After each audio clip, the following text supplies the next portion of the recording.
விநாயகர் அருள் பெற்றவர்கள். நன்மை வரும்போது தொடர்ந்து பல நன்மைகள் உண்டாகி எல்லையற்ற மகிழ்ச்சியில் ஆழ்த்துவதை காண்கிறோம். துன்பம் ஏற்படும் போது தொடர்ந்து பல இன்னல்கள் உண்டாகி வாட்டி வதைப்பதையும் காண்கிறோம். சாதாரண மக்களாகிய நமக்கு நன்மையும் தீமையும் அனுபவபூர்வமானது.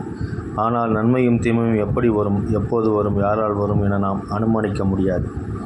விநாயகரின் வரலாற்று கதைகள் மக்கள் வாழ்க்கைக்கு படிப்பினை கதைகளின் அடிப்படை தத்துவங்களை உணர்த்துகின்றன.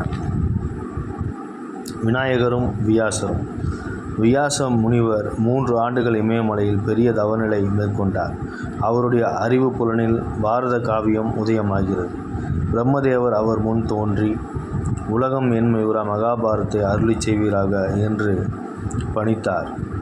இயற்றுபவரே எழுதினால் பாட்டின் வேகம் தடைப்படும். ஆகவே தாம் இயற்றும் மகாபாரத்தை எழுதக்கூடியவர் யார் என்று சிந்தித்தார் வியாச முனிவர். ஞானத்தின் உருவமாக திகழும் விநாயக பெருமானே அதற்கு ஏற்றவர் என தீர்மானித்தார். வியாசர் விநாயகரை வழிபாடு செய்தார். விநாயகர் அவர் முன் காட்சியளித்தார்.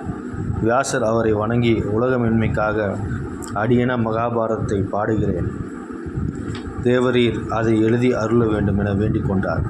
வியாச முனிவரே, மகாபாரதம் இயற்றுவது மிகவும் சிறந்தது. அதனால் மக்கள் நன்மை பெறுவார்கள். அந்த புனித வரலாற்றை முன்பே பாடி வைத்திருக்கிறீரா, புதிதாக ஏற்றப் போகிறீரா என கேட்டார் விநாயகர். புதியதாகத்தான் ஏற்றப் போகிறேன் என்றார் விநாயகர். புதியதாக நீங்கள் ஏற்றுவதனால் காலம் நீடிக்கும். எவ்விடத்தும் எல்லோரும் என்னை வழிபடுவார்கள். நான் உம்மிடம் அதிக காலம் தங்குவது எங்கனம் இயலும். மேலும் நான் மிக வேகமாக எழுதக்கூடியவன். நான் எழுதக்கூடிய வேகத்துக்கு ஏற்ப நீர் பாடுவதனால் தான் எழுத முடியும் என்றார் விநாயகப் பெருமான். வியாசர் சற்று திகைத்தார். தேவரீர் திருவள்ளிப்படையிலே ஆகட்டும் பெருமான்.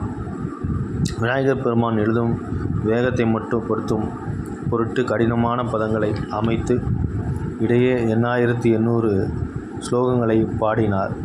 இப்படியாக வியாசர் பாடிய 60 லட்சம் கிரகிந்த 30 லட்சம் தேவலோகத்தில் நின்றது. 15 லட்சம் அசுர லோகத்தில் நின்றது. 14 லட்சம் லட்ச உலகில் நின்றது. மீதி 1 லட்சம் மட்டுமே பூ உலகு கிடைத்தது. தட்சன்.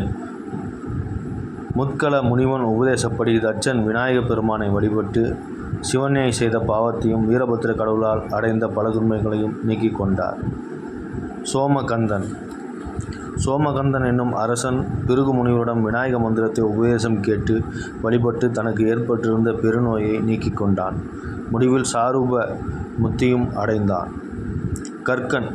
கற்கன் எனும் அரசின் குமாரன் பெருநோயால் துன்புற்றான். முக்குல முனிவரிடம் சுனேஸ்வரனின் ஏகாதேச மந்திரத்தை உபதேசம் பெற்று தியானித்து நோய் நீங்கி பெற்றான். கௌண்டின்ய நகரத்துக்கு அரசன் ஆனான்.